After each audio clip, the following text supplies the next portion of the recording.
let's say you have 13 transmissions, but you only got 2 or 3 guys that can do transmissions. Well, those are a day's worth of time. Plus those guys are the only guys that can do certain diags. And so next thing you know, the whole system gets challenged. I need each of those primary concerns, which are transmissions, to also be shaken down and to be like, okay, well, do they need filters? Do I need quality MPIs done out of those things? Today, I'm joined by Shane Wood, GM at Bruce Titus Automotive Group just outside Seattle. We get into the brutal shortage of Ford Master Techs and the bidding war it sparked across the industry. Plus, Shane also breaks down how he's earned real trust inside his store without falling into the leadership buzzword trap.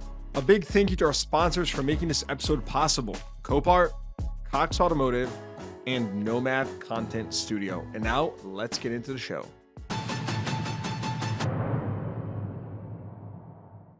Shane Wood on the CDG podcast. Shane, Thank you. Very nice to be here. Huge fan. I've been following you for a long time. I was actually at the reveal, and I had my bets on some other guys. I would have lost some money, but that was a pretty cool thing. So just really be here. My man, who'd you have your bets on? You know, I might have thought maybe Spizak or one of these guys like that does a lot of social stuff, has a lot of knowledge of the industry, but he would never hide his identity. He wants everyone to know who it is.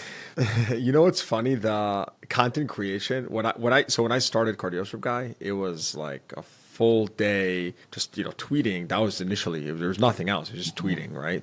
Just things on my mind. But it was very different than it is today, because today you're competing on social and with all this like AI content, and we've shifted to these like algorithmic feeds where you're no longer rewarded by putting out like a few very bespoke kind of 3 insights per day. That was social media 2.5, 3 years ago. Crazy to even say it's been that long. So the point I'm trying to make here is that the game has changed, and today you got to put out velocity, right? Because these platforms, they want more, they want content, and it's crazy how it's all, not all, but it's like very heavily algorithmic, meaning it's no longer about quantity of follower count. That's important. It's very important because it still gets you a baseline level of exposure.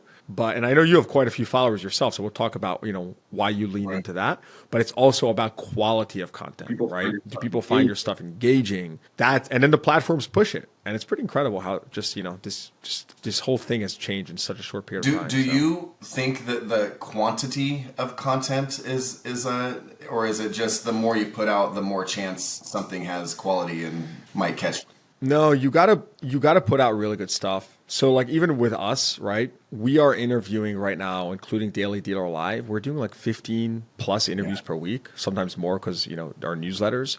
And so you got to constantly, there's no other way. You have to put out great stuff for people to, really get value from. Otherwise, it just doesn't work. The funny thing about this media thing is that it's all about like the reps you put in. Of course, there needs to be quality. Like if your stuff sucks, no one's going to pay attention. But people think there's like a, silver bullet. There isn't. It's just be consistent. And that's kind of like how, it's no different in the car business in that sense. I had a talk with a friend in the business, and he was asking me about just, comp structures and stuff. And a lot of it's, performance based. And it's like, he's like, oh yeah, it's like the car business. I'm like, well, yeah, like it is. It's, you kind of get out what you put in, so it's, things are changing, man. I love that you called it reps. I think we'll probably talk about put in the reps. Yeah. Hopefully I'll be doing episodes till I die.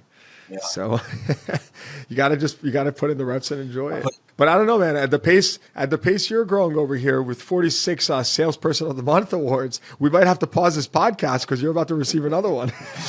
I'm really proud of these. This is back when I was selling cars. Oh man, those are of the year awards. So I threw away the big box of all the month awards, but that's my wall of ego, I guess I would call it. Well, so I'll give you some credit because we had to reschedule our episode because I lost my voice, which whatever. And Michelle from my team was just saying, oh yeah, Shane is like super receptive and in great spirits. And I think, they say your reputation precedes you, but that's a definitely, I can already put the breadcrumbs together. When I hear something like that, I'm like, okay, receptive to our team, high energy, right? So, I mean, literally some of the simplest ingredients of being a good I agree. salesperson, right? Just like be someone that people want to speak with and be around. This thing is all about attraction and vibration and energy. Like, if you, and by the way, Michelle's amazing. So how hard is it to get along with? I would be amazed if anyone's like not receptive to what she's saying. But yeah, no, I appreciate it. I just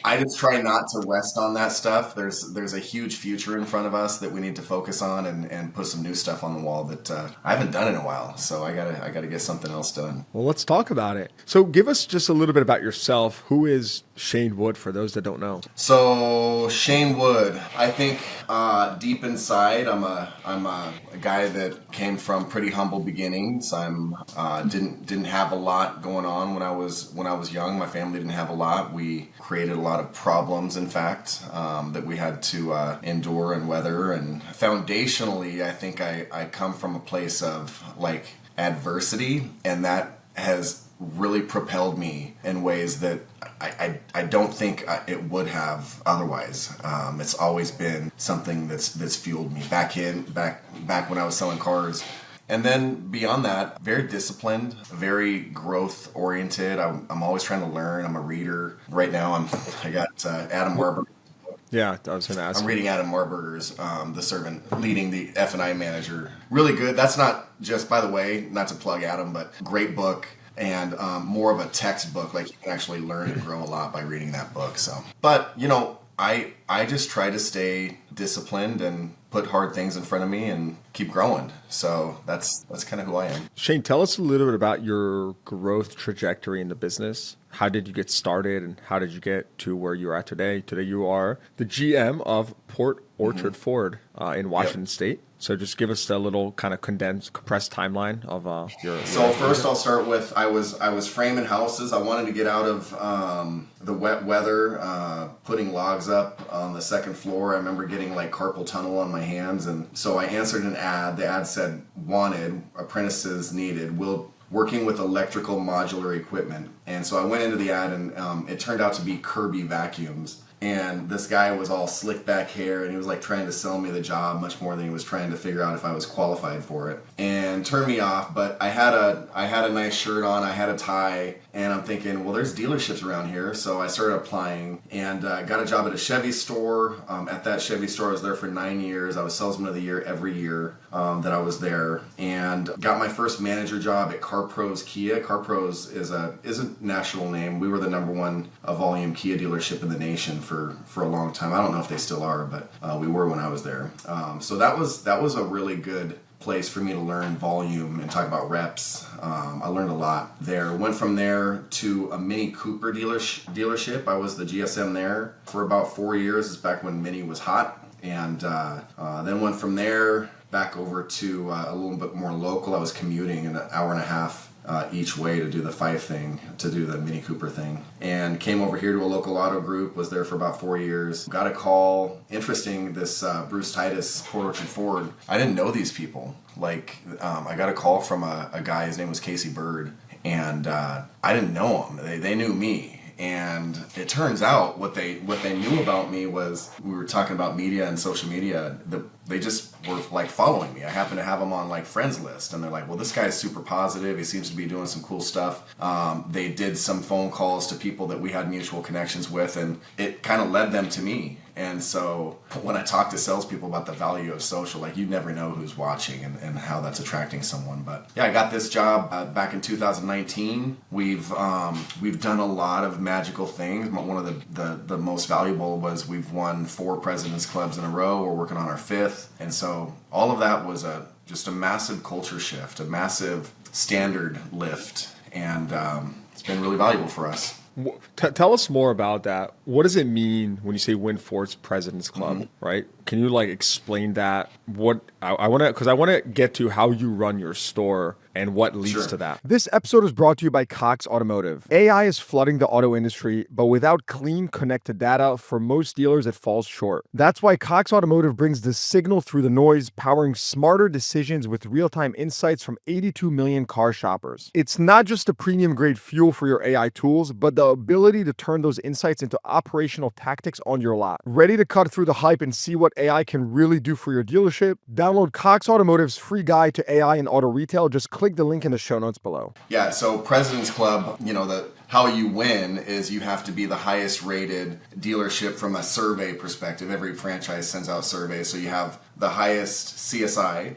There's qualifiers. You have to have a qualifying effectiveness, a sales effectiveness, meaning you're expected to sell a certain amount of cars. Are you above or below that? You got to be above it. And then you need a certain survey count. I'll tell you what, the effectiveness has been hurting a lot of dealerships, because they're in these broad areas that they're not able to achieve that. But so that's ultimately what it is. It ends up being a customer service award with some sales qualifiers. And what we did at first, we've done a lot to kind of get organized around building a structure that I think will probably always win. But the very first thing that we did was we took seriously the reviews and the complaints that we were receiving, and then we tried to resolve them. So we started connecting with these people that would put in bad surveys, and everyone talks about customer service until it costs them money, and that's I think the big differentiator between where we started. Now we have a lot better kind of smoke detectors, if you will, but back then what we were using is a really good fire extinguisher. And once we got our resolution rate up and we started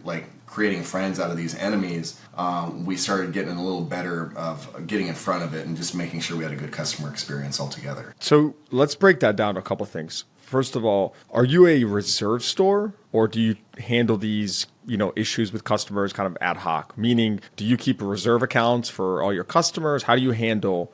You mentioned, right, everyone wants to talk about customer service till it costs them money. How do you solve for that in your store? I don't have any reserve for that, no. I'll take that stuff to policy. We'll go right to, our sales or service gross accounts. So at the beginning, that wasn't the best play. But again, we didn't have anything set up to pay for that kind of stuff. So now we've done a lot of different things to help prevent some of these things. QC, so we have process, we have checklists, and we make sure that those are being adhered to and followed. And Shane, what are you QCing? First, the thing that comes to mind first and foremost are internal safety inspections. So we were having comebacks. We would sell a car, and then and then someone would come back. But also, we really monitor the fixed right the first time, and we try to have a high score on that. We try to take our time more. We were trying on the infrastructure of our business. We guarantee hours even on our flat rate techs. So there's some downside to that. It's created safety for them because I want them to learn what's going on with this car and try to figure out so that they can do it right the first time. But I also want them chasing the carrots so they can reach that flat rate time. I've had debates with people as to whether or not that's a good strategy or not, but for us, it's created enough safety for the tech to feel comfortable, and it has increased our fix it right the first time data. So when you say you guarantee hours, right? What are you expecting of the techs, right? How do you keep them motivated to exceed these guarantees and to keep working? I mean, is it like a low guarantee? Where are you at? So right now it's 80% of their time. So if you worked 180 hours, you would be guaranteed a certain. So if you're flat rate and you work 180 hours, but you only clock 90, that'll hurt you, right? So we guarantee 80% of the time. And so there's some expense that goes to adjusted. That wasn't fun at the beginning. But since then, I've got a couple of techs that were not even close to efficient, and now they're efficient every single month. I've got a lot of other guys that were doing 70, 80 hours that just C guys were trying to transition into being B guys that are now pushing 120, 130. So we've got a young shop. I don't know if Ford in general, I don't know if you're aware, there's this tech crisis. We're all battling to No, tell me. I'm not aware. It's crazy. Everyone is. The numbers that you're hearing right now and that we're seeing from an hourly rate perspective that you got to pay a senior master is, you talk about a lot has changed in 2 years. Bro, I mean, we're just in 1 year I think we've seen a $15 jump. 40, 45, 50 used to be high. Now we're talking $70+ an hour for a flat rate guy. And they're still like being poached with bigger numbers out there with signing bonus. So that's created some challenges. So what we're trying to do is build techs from a young place. I'm on the advisory board for West Sound Tech and our South Kitsap Career and Technical Education. And so I bring a lot of those kids over. We start them in lube, and then we start growing them through usually used cars, and then start training them and try to build them up. And what's your shop looking like? Where do you have opportunity today, right? Like, are your techs at full capacity? Do you have space to bring in more work, right? If you right now integrated an AI tool that got you another 5 customers a day after hours that you wouldn't have otherwise picked up, do you even have space for these clients? If you wanted to... So you're bottlenecked. You're bottlenecked.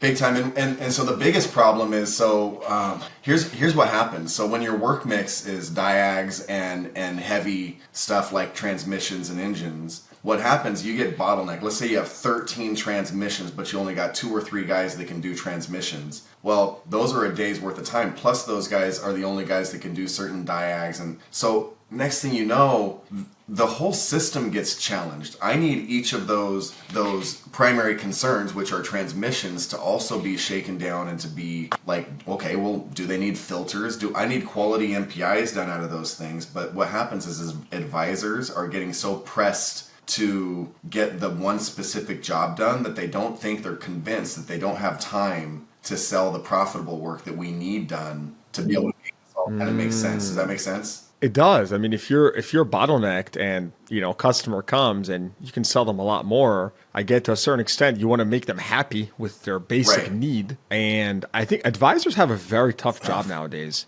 We probably don't discuss this enough, but managing that between the tech and the customer and what you just mentioned, being bottlenecked like that, that's a tough position to be in. Do you think this is exclusive to Ford, though? I mean, you mentioned Ford, a tech problem, and I said I'm not aware anything exclusive to Ford. What's different in other brands? So I don't know. I mean, we have 2 CDJR stores. Now, they went through this a couple of years ago, but that seems to have leveled off. I've got a Subaru store, a Nissan store, and we don't see that in their deal. There's not a lot, this massive competition for tech. And I think that some of what's going on with Subaru is like Toyota and Honda. They're a very maintenance oriented shop, right? So they're doing what it is I'm trying to get our shop to do: get off the heavy work mix and get into the predictable, like high value stuff that really drives the profitability way up. But so when you're in that, and that's just kind of the type of work that you're used to doing, they're techs. I've got guys at Subaru that are doing 170%, 180, like big time numbers,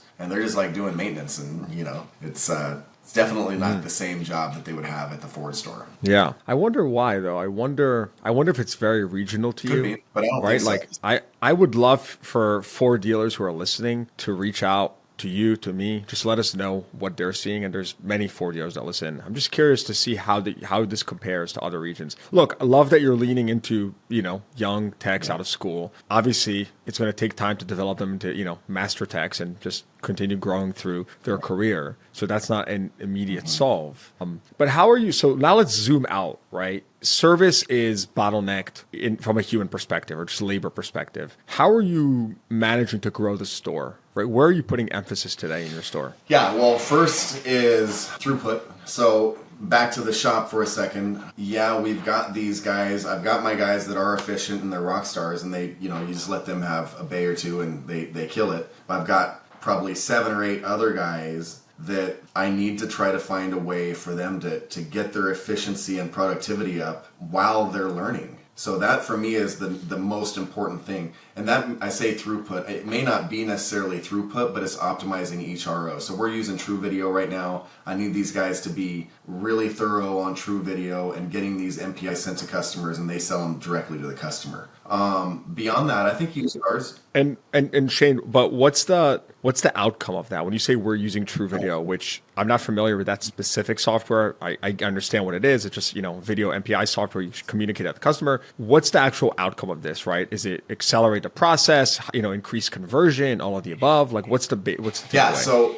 For me, it goes back to, okay, so I have a B tech, and he's wrestling with this, pick a thing. He's just having a hard time figuring out this job. He's got it all unpacked in his bay. You got parts all over the place. Okay, so this is going to kill your efficiency unless you're able to find some quick, obvious work that needs done and you can get it approved. You can balance out getting in the weeds by selling this other stuff that's like bang, bang, bang. Okay, I just made 4 or 5 hours on putting a filter in. Oh, it did need brakes, and the injectors were a little gummed up. So we took care of that stuff for you, and I eventually got the primary concern done, and boom. Next thing you know, you've got a B guy that is in the weeds on one job, but he's able to have it all make sense because he did a good job using the software and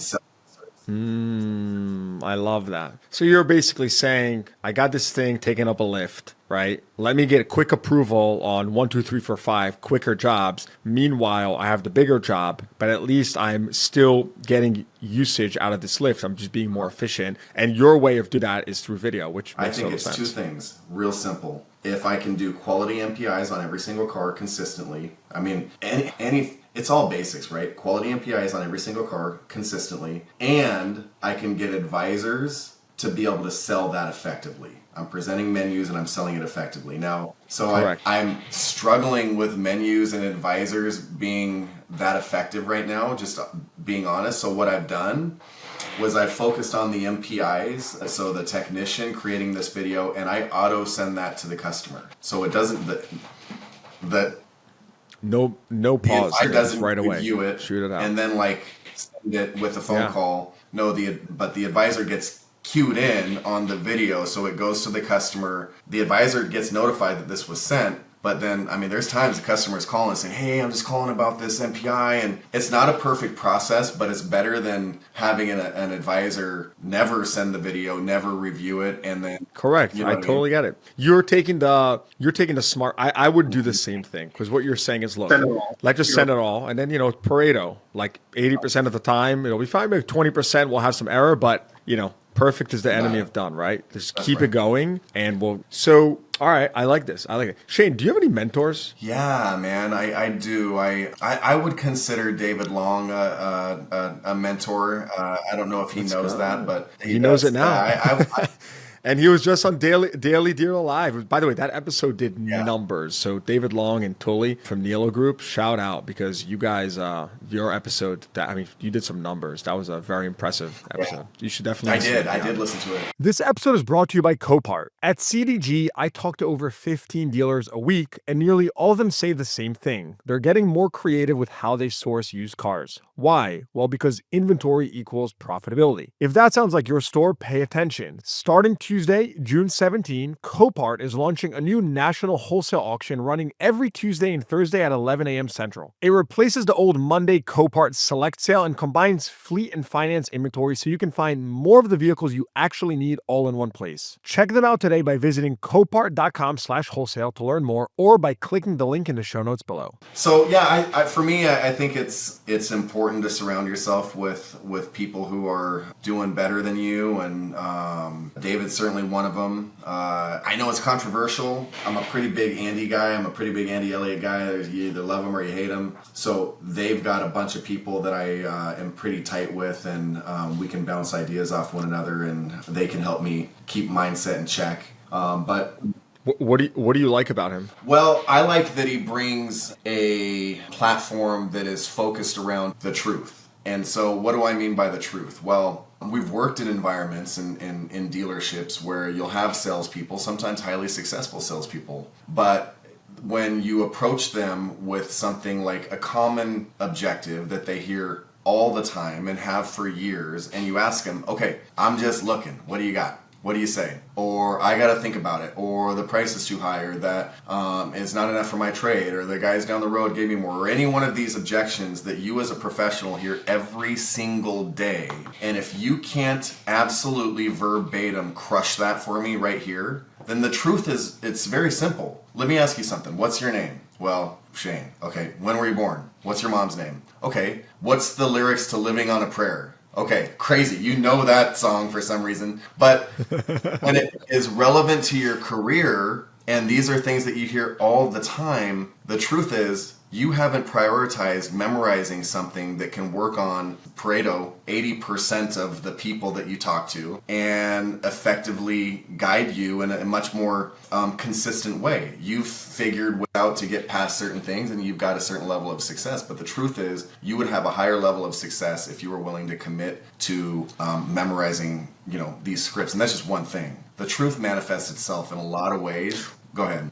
Mm-hmm. No, I was going to say, so he's been on the podcast. It was also a great episode. What do you have to say to people that say that, it's making the car business look in a bad way, or, it's bad perception? How do you respond to that? Well, I can only assume why they would think that, but here's what I know. When I got in the car business, I had all sorts of things in my past that I wasn't proud of. In fact, I would argue that most of the greats that were in the business when I was selling cars, most of them were on probation. Like, they had drama, they had heat, they were on drugs, and they had things that they were less than proud of. Now, that was 25 years ago. Things have definitely changed. But what I know is this: with every adversity comes with it a seed of equal or greater advantage. And I believe that's something that a lot of people don't realize. When you come from dirt and you've made bad decisions, you can start changing that to something and focusing that to something real positive and really valuable and like be a true contributor to society. And I believe that's what Andy's doing. So frankly, I think that the fact that some people know that he's got some ugly past,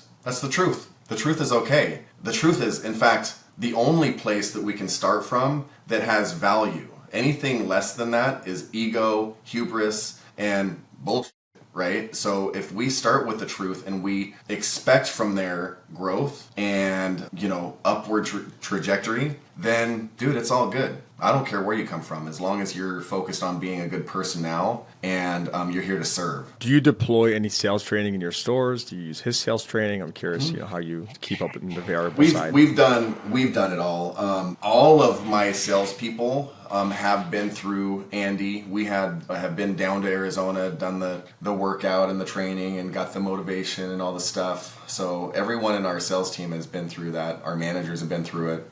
So we're pretty fired up on that. We read the books together every day. Every single day. We have a meeting. We talk about gratitude. We talk about, things that happened yesterday that we need to kind of tidy up. Talk about the goal, and then we PDR a specific skill. So right now we're on CRIC, clarify, rephrase, isolate, close, which is actually an old Joe Verdi skill, but for me it's I think it's a kind of a foundational thing, and everyone needs to know that. So, but can you elaborate on that? How does clarify, rephrase, isolate, close? Yeah. So if someone said, it can be used at any point of a sales. Here, Shane, I want to sleep on it. I want to sleep on it. Yeah, okay, so I would say, I understand. Let me ask you something, Yossi. When you say you got to sleep on it or think about it, let me ask you, is it something to do with the color, the equipment, or would you say it's probably the price? Okay, so you're giving me three options. Mm-hmm. I think it's a little bit of all. Okay, yeah, that makes sense. Let me ask you something. For the right deal, let me ask you this. So this is where we start getting in the weeds. If it's a little bit of all of them, then I haven't done a great job. But here's what I know. Up to this point, I've asked you a lot of really good questions that have led us to this car, right? Remember when we were on the drive and you said it drove nice? Remember when I asked you if the sunroof was going to be nice and when it's hot outside like it is today? And you said, yeah. So I've gotten all my yeses up to this point. So I'm bluffing. You're bluffing, right? And that's cool, right? So here's what I know is this is an uncomfortable decision, and nobody wants to make a decision until they know that it makes sense. And right now, what I'm hearing is that you're like me and everyone else I know. It sounds like you just want to make sure you're getting a good deal. Am I right? True that. Of course I'm right? So let me ask you something. Aside from us getting to a point that you felt comfortable with the deal, would there be any other reason we wouldn't be able to put a deal together? All right, fine. Well, it's hot or cold to drink while I wrap this up. So this is something that we go over. I think that I call it foundational, because isolating objections is something we're going to need to do all the time, not just at the end of the test drive, but at the close, at the beginning. I think that rephrasing things from price to deal, decision, or budget is a skill that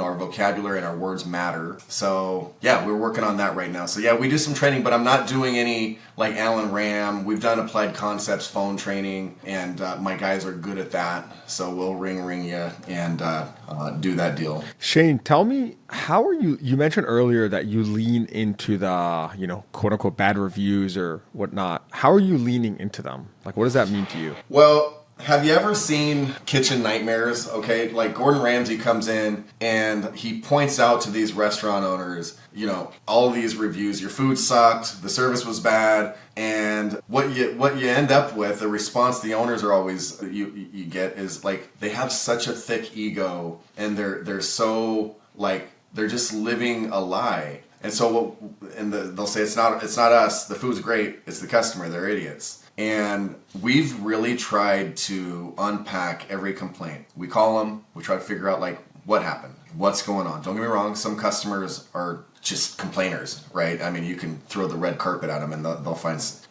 something to complain about. But we take them seriously. People want to be heard. People want to be heard. Yeah, and I get a lot of reviews taken off, and I don't always have to spend money. I mean, but I will if I need to. If we're the right thing isn't always just what the customer wants. So sometimes, but sometimes you have to have that conversation and bring all the perspectives into play. And most people have enough logic that they can appreciate your point of view. But the fact that you call, man, that means something. But so that's what it is. We just try to learn from them. That's the voice of the customer. It's important. Yeah. Talk to me more about just managing your store and like your dealership at large. What's important to you, right? Like, what are the key tenets of the dealership, values? I mean, give me a little bit of understanding of what makes your type of leadership management at your store different than others. Okay. Well, our mission statement is to be the most referred to dealer in Washington State through amazing customer experiences. So what does that mean? Well, starts with so let's break that down a little bit more. I said earlier, we talk about gratitudes, okay? We literally go through the room in the sales floor and we talk about what are you grateful for? And I make it hard for them. Like, you can't say health, you can't say job, and you can't say family. So, yeah. Oh, wow. So like now you got to start thinking about like these abstract, things that are in your life that if you didn't have them, you would miss. And what I think this has done is when you stay grateful for everything, entitlement doesn't creep in the way that it could otherwise. And when entitlement creeps in, dude, it's just like a problem. And that can cause and manifest a lot of different bigger problems. So we start with gratitude, then we go towards kind of a growth mindset. What do I expect people to be learning? Again, back to the truth. I'm fine that, Timmy is going to sold 8 cars this month. I can handle that. But what are we going to do next month? I can't just have this recurring Groundhog Day of Timmy selling 8 cars every month. Where we are right now is totally fine. If you're a tech and you hit 80 hours, cool. Okay. What are we going to do to grow from there? What's the game plan? What's the roadmap? How are you going to implement that? What scoreboards do we need to put in front of these people to make sure that they're aware of like where they are and how they're tracking? And then like from a management and culture, I think we've done a good job of bringing community into play as a priority. We're very deeply integrated with our community. We're deeply connected. I think often we feel like we're making a difference in our community, and so it's bigger than just that one thing. It's not just about what can I get, it's about what can I help create. But no, the other thing in terms of how I manage, I'm kind of a gym rat. Let's go back to the reps. Okay, so like we were talking just a second ago about Crick. The expectation is that you can't grow unless we have the repetition, period. It won't happen. You might be familiar with something, but knowing's not enough. You gotta be able to apply it. And so that's something that I definitely bring to the table as well, is just making sure that we have a place and a time to bring those repetitions so that we can start developing in ways that we otherwise wouldn't. This episode is brought to you by Nomad Content Studio. Many dealerships are still getting social media completely wrong. They either ignore it, post inventory photos, or hand it off to someone on staff with no strategy. Meanwhile, the dealership down the street is racking up millions of views and turning those views into real real car sales. That's where Nomad Content Studio comes in. They're the team behind the dealers you actually see online. Their system trains a videographer, tells you exactly what, who, and how to film, then storyboards, clips, the raw footage, and posts the content daily across all your social platforms. They literally do it all for you. They're the same team behind some of the top dealerships and biggest automotive influencers today. I believe in them so much that I even personally invested in them. If you want your dealership to be next, head to trynomad.co. That's trynomad.co to book a call or click the link in the show notes below. Biggest insecurity. Biggest insecurity. Yeah, you know, I talked about my humble beginnings, and you know, my parents were drug addicts, alcoholics, you know, and that's how I was raised. I was raised in that environment, and so as I climb the social scale, there's always a little bit of this like, do I deserve to be in this room kind of thing. And don't get me wrong, like there's also a side of me that's like, you know, if a fight broke out, I'd probably be the only one that would be able to, you know, do anything. So like there's some advantage there, but like, you know, I don't want to call it, what's the word for it? Imposter syndrome? Yeah. Yeah, so like there's a little bit of that comes in. I mean, I golf with the mayor. I'm friends with all of our council members. I feel like that never leaves you though. I feel like that's something that you kind of learn to live with it. So that my biggest fear is that someday someone's gonna take this success mask off me, and they're gonna see me for like, you know, the villain that I actually am, like a freaking Scooby-Doo cartoon.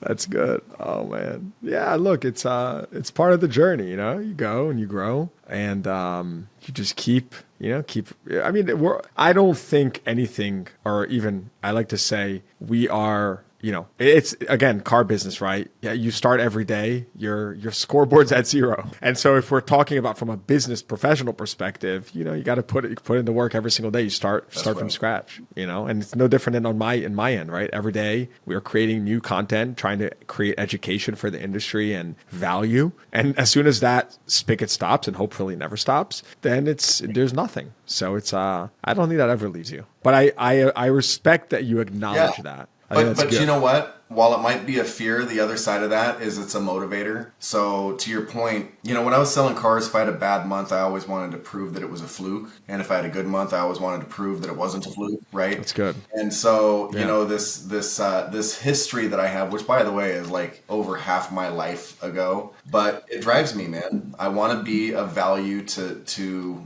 the world. I want to leave a legacy that says that dude made a difference. I want people showing up saying, man, I wouldn't have been able to do this without Shane in my life. So there's something about that too that just keeps me wanting to be more.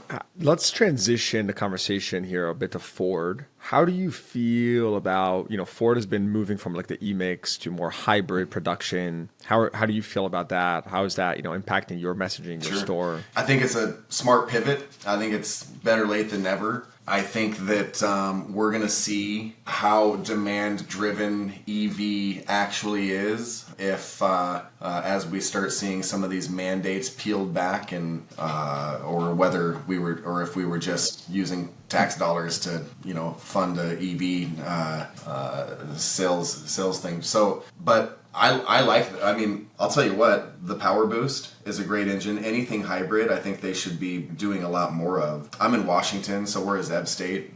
So we naturally see, I think, a lot of demand and that a lot of other states just don't. I don't know. Whatever they build, I'm going to try to do my best to build a foundation and a structure so that I can get it sold. Control the controllables. Mm-hmm. And what about affordability? I haven't touched on this in a while. Anything new on your end? Are you leaning heavier into leasing, new banks, new lending programs? How do you think about affordability? Boy, the people that figure that out, gosh, was it you? Someone was on recently and they were talking about the people who are really that are really going to have some huge success are the people that are managing their inventories the best, both new and used. And I think this. I'm trying to remember who this was. Was it the Pharisee? I know. It could have been. Yeah. It could have been. Could have been Ben. But I thought that was really smart. You know, we talk a lot about acquisition lanes for used cars, but not enough is said about how well are you managing your new car inventory. And like you just mentioned, like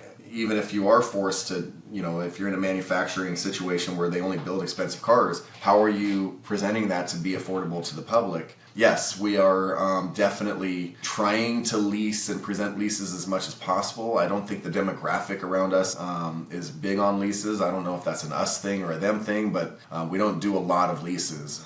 Flex buy is something that Ford has that is built similar to a lease, but it's technically a purchase with kind of a balloon at the end of it that has some affordability that a traditional purchase doesn't. So we're working on that. If at the very least just to promote it as a hook, it's been valuable. It's a challenge. It's the single biggest thing that Ford could do to really drive sales. And I'm imagining at our dealer meeting this year, they're gonna drop some merch on us that's gonna be affordability based, but we'll see. Yeah. Amazing. Shane, leave us off with you're someone that I can see talks a lot about leadership and discipline. Leave us off with just little words of wisdom before we wrap up here. What can you give us a little takeaway? Well, I think that everyone says that the speed of the captain is the speed of the ship. Whenever we're talking about culture, everyone says, well, that starts right at the top. And I think that's lost on a lot of leaders. I think there's a lot of leaders out there that are comfortable, that are soft, that aren't still learning. And so if you want to get your ship right, like it is your ship, like the book, then you need to take care of yourself, and people need to see you actively learning, actively growing, working on your six-pack, and doing all of the stuff that needs to be done for you to be your fullest potential, truest, maximized,